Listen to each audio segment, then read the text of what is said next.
entrevista con CNN Chile, el superintendente de salud Sebastián Pavlovich aseguró que la suspensión del IPC de la salud se debe a que la medición no cumplió con el fin de proteger a los usuarios de las alzas desproporcionadas de los planes de las ISAPRES. Para comentar esta medida, conversamos a esta hora con el presidente de la Asociación de ISAPRES, Hernán Doren. Señor Doren, ¿cómo está? Muy buenas noches. Matilde, muy buenas tardes. Le quiero preguntar, ¿qué le parece, cuál es su impresión sobre la eliminación de este IPC de la salud? ¿Lo ve también como una aplanadora que está pasando el nuevo gobierno? No, yo no lo miraría bajo ese punto de vista. Yo creo que es legítimo el que surjan a veces cuestionamientos relativos a cuál es la cifra real de la alza de la salud, del costo de la salud por sobre el IPC. Lo que habría sido adecuado está en que, así como se dio a conocer el cálculo de qué es lo que significaba que es sobre el 5,6% lo que había determinado la superintendencia en el gobierno anterior, basada en datos eminentemente técnicos, y lo que nosotros hemos planteado es que justamente para hacer una evaluación, si las posibles alzas que hubieran en el sistema son arbitrarias o no, es conveniente que toda la gente conozca un índice que permita hacer una comparación, porque esto de tener una sensación solamente, yo creo que no contribuye a justamente darle transparencia al sistema. Bueno, ahora este IPC de la salud era de un 5,56% para este 2014. Ahora ustedes el próximo 31 de marzo informan sobre el alza de los planes de las ISAPRES. ¿Cómo lo van a considerar? ¿Van a considerar este punto de referencia que tenían pero que ya fue eliminado o lo van a hacer de otra manera? No, Matilde. En el tema de lo que significan las alzas, los precios de los planes y todo lo demás, nosotros como asociación no tenemos absolutamente ninguna injerencia en eso y son temas que no son tratados dentro de los directorios y dentro de la asociación. Usted sabe que las normativas que existen por la Fiscalía Antimonopolio y todo lo demás no permite una actuación de esas características. Así que créame que no tengo la menor idea de cada ISAPRE qué es lo que va a hacer. No me cabe la menor duda que cada ISAPRE, no nos olvidemos que la situación de las ISAPRE son distintas y que cada una hará su evaluación técnica por un lado y también hará su evaluación, llamémoslo comercial, estratégica, para ver finalmente qué es lo que hace en lo que significa esta etapa que la ley obliga al sistema. Pero se queda sin un punto de referencia, a eso me refiero. Claro, lo que pasa está en que eso del punto de referencia, obviamente que es válido, pero más que para las ISAPRES, yo creo que vale para la gente, de tal manera que puedan hacer una estimación si las alzas que se están produciendo, si es que se producen, son razonables o no son razonables. Ese es el tema principal, porque no creo que las ISAPRES cuando hagan un análisis van a ver un punto de referencia y van a aproximarse a él. Si usted ve lo que pasó el año pasado con el índice de referencia, casualmente el promedio de todo el alza de las ISAPRES coincidió con el IPC que estaba determinado, pero había bastante dispersión en lo que fueron las alzas de uno y otro ISAPRES. Bueno, y para la gente que no esté de acuerdo con esta alza, usted, hablábamos con el superintendente, él decía que los reclamos ya son cada vez menos en la superintendencia, pero eso porque son cada vez más en el sistema judicial.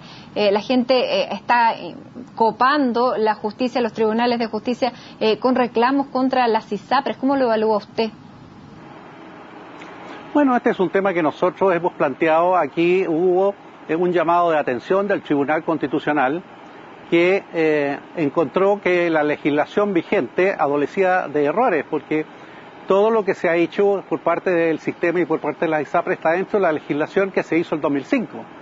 Y bueno, el Tribunal Constitucional consideró que habían algunos aspectos que consideraba que había que mejorarlos. Desgraciadamente los organismos legisladores, tanto el gobierno como el Parlamento, no hicieron la pega y estamos con el problema de esta situación de falta de certeza jurídica que no es bueno para nadie, porque por un lado está obviamente el tema de copar los tribunales de justicia con estos requerimientos cuando si hubieran reglas claras y definidas todo este proceso se podría obviar.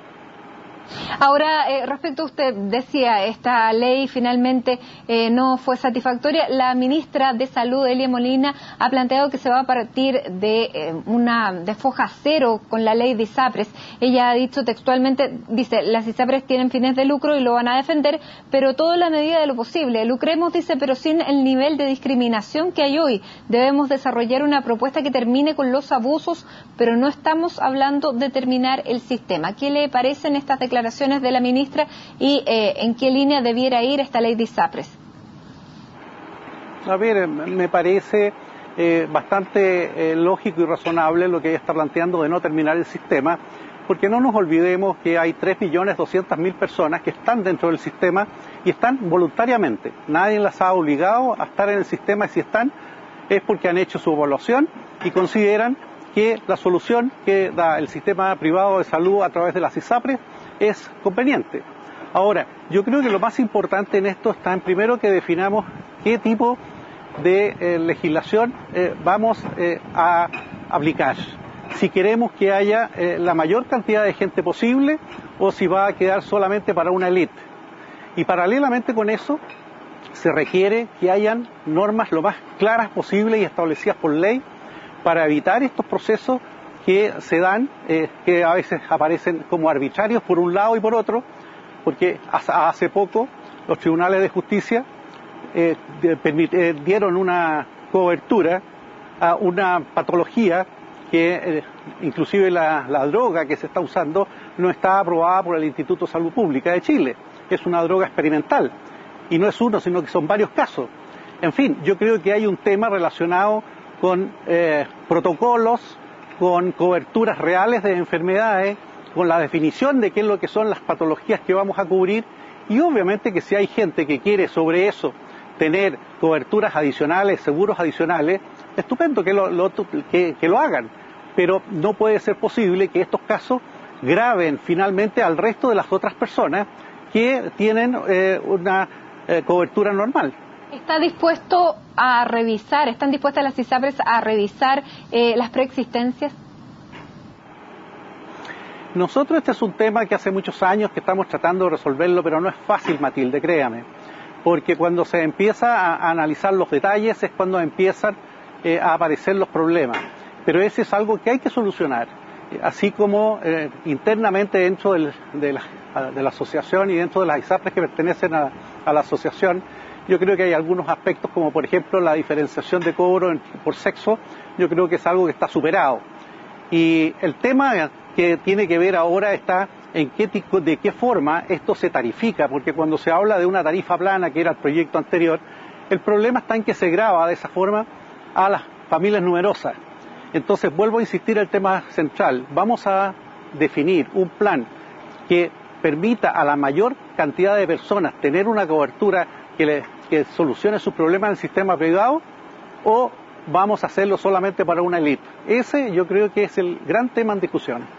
Pero ¿en qué sentido dice que usted que el tema del sexo, de la diferenciación por sexo, está solucionado? No, yo digo que está asumido.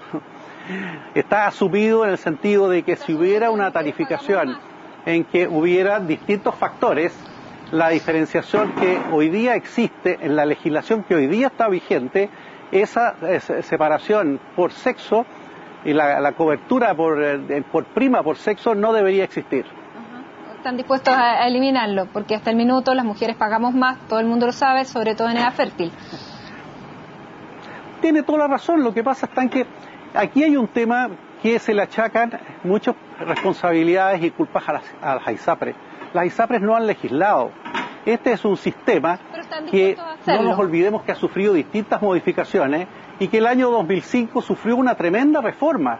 Y en esa tremenda reforma, vuelvo a insistir, aparentemente los legisladores finalmente se equivocaron porque quedaron cabos sueltos que son los que hoy día están repercutiendo en las situaciones actuales. ¿La verticalidad es un cabo suelto también, señor Doren?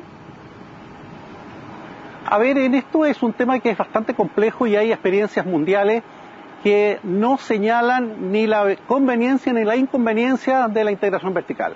Y hay ejemplos que son muy exitosos en el mundo e inclusive aún más. Se habla mucho de un estudio de la Universidad Católica, y ese estudio de la Universidad Católica ni siquiera ese estudio es taxativo, y además nosotros hemos analizado bajo el prisma constitucional el tema de la integración vertical, y aparentemente, por lo que nos han dicho varios jurisconsultos, no es factible determinar la integración vertical, porque no están dadas las condiciones para que eso sea así. Ahora, en general, y para terminar la entrevista, ¿cuántos puestos están en esta nueva ley que se parte, según la ministra, de foja cero, a integrarse en un nuevo discurso en que se está limitando cada vez más el lucro, en un sistema en que se siente a las ISAPRES como entes que toman a los pacientes como personas que en su vida útil, cuando son baratos, los toma, y después cuando la gente se comienza a enfermar, a envejecer, tienen que pasar al sistema público de salud, encareciendo también el sistema público de salud? Cuando dejan de ser rentables, ya para las ISAPRES no son negocio y deben pasar al sistema público. A ver, Matilde, pero eso es un mito. Resulta que la legislación de 2005 fijó claramente las normas por las cuales cómo se reajustan los planes, y no se puede discriminar entre una persona sana y una persona enferma, o una persona de más edad o menos edad. Esto se producía con el tema de las tablas de factores, que hoy día las tablas de factores están congeladas.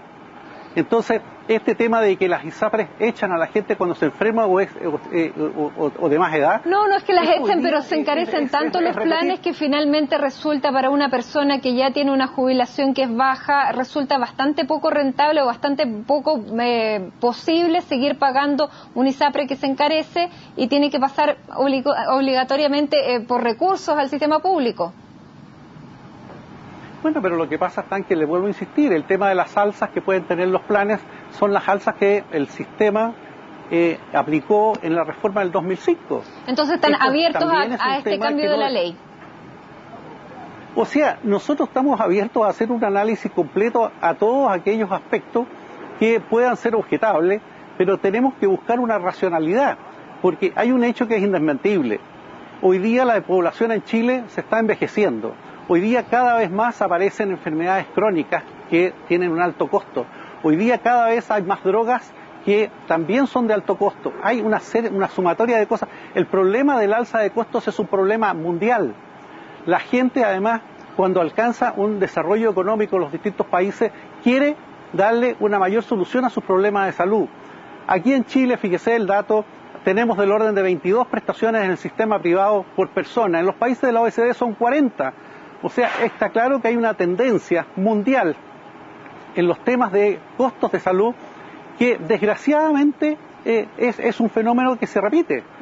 Entonces, usted de repente... Lo que llama la atención es que las ISAPRES mantienen sus altos niveles de ganancia año tras año, pese a que la gente no le sucede lo mismo, y en este clima de que hay sensación de abuso por parte de muchas instituciones, las ISAPRES también caen en este mismo saco. A ver, Matilde, pero usted cuando habla de las tremendas utilidades, le voy a dar una exclusiva para que usted sepa. Las utilidades del sistema bajaron a menos de la mitad en el año 2013. ¿Y usted sabe cuánto gana el sistema? ¿Usted sabe cuánto gana el sistema por beneficiario al mes? Cuénteme. Dígame una cifra. Usted la debe tener mucho mejor que yo. No, si yo la tengo, pero quiero para que vean, porque cada vez que le hago una pregunta de estos periodistas hablan de cifras exorbitantes, y cuando les doy la realidad se dan cuenta de que es una actividad que es bastante compleja. Y dígame cuánto gana entonces por cada uno de los afiliados. 1.000 pesos mensuales. 1.000 pesos mensuales, pero tiene muchos afiliados. Menos que un hot dog con una Coca-Cola. O sea, menos que un hot dog con una Coca-Cola. Menos que 2 pasajes del metro. Si usted me dice que eso es mucho, no sé, pues, yo creo que en todo esto hay criterios y criterios. Pero esa es la realidad del sistema el año 2013. Finalmente, para terminar la entrevista, ¿cuál es su apreciación de la nueva institucionalidad y de la nueva ministra de Salud? ¿Cree que se van a llegar a entender para poder finalmente arribar con una ley que los represente y también represente los intereses del gobierno? Bueno, yo espero que tengamos una actitud todos positiva. Yo creo que el país lo construimos entre todos. Yo creo que en el tema de la salud no deben haber exclusiones. Yo creo que todos tenemos el derecho a opinar, pero realmente quienes finalmente van a tener la responsabilidad, si logran construir un sistema que sea razonable, va a recaer indiscutiblemente en los organismos legisladores. Nosotros esperamos que en este sentido prime la racionalidad. Señor Doren, presidente de la Asociación de ISAPRES, muchísimas gracias por este contacto con CNN Chile. Muy buenas tardes. Buenas tardes, Matilde.